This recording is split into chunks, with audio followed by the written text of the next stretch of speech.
Are you sick of doing the same old core routine? Whether you're stuck doing planks or even dreaded crunches?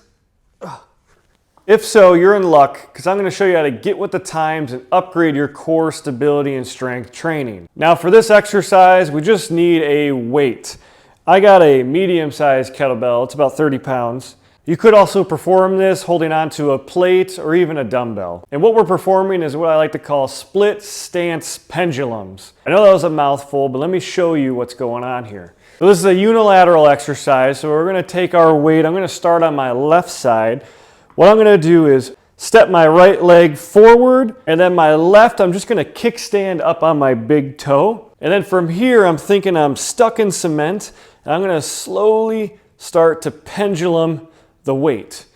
So if you can see, I'm starting to shake a little bit, so I'm having to work hard to keep myself grounded.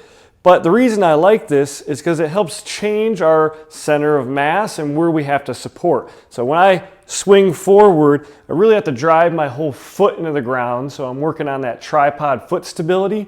And then as I swing backwards, I really have to drive that big toe into the ground to keep myself from falling backwards.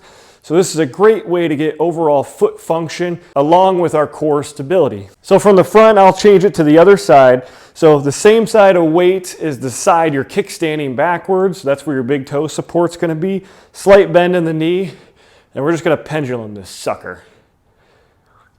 Now 30 pounds, I can really start to feel this challenging. It might be hard to tell, but I'm trying to prevent from shifting forward and backward. But since I'm holding on to the weight, I'm also trying to stay upright and not swing from side to side. So I encourage you to start this with a medium weight, but as you get used to the movement and where your momentum's going to be, we can upgrade it.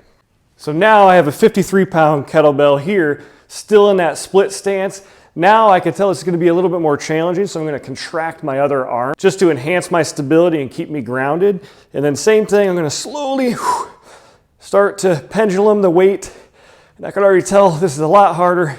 And my heart rate's definitely increasing because it's getting harder to talk. Back to the side view. Again, kickstand the same side that I'm swinging. Contract my whole body, stay stiff, move the weight. And you could tell it's probably more apparent how I'm trying to control my center of mass as the weight shifts forward and backward. Whew! And I'm exhausted and I barely did any repetitions. So if you haven't caught on by now, this is a very similar exercise to doing a unilateral farmer's carry or a suitcase carry, which truth be told is my favorite core stability exercise. But I discovered this one when I was still living in an apartment and I didn't have a lot of room to walk. So you get the same benefits as a carry, but also you can incorporate more of your foot stability and your big toe stability into your core training. And of course, the heavier you go, the more challenging it'll be. So if you want a new way to start challenging your core stability in other planes of motion, give this one a go. If this move seems too advanced for you, check out this video to see some beginner, non-weighted core stability exercises.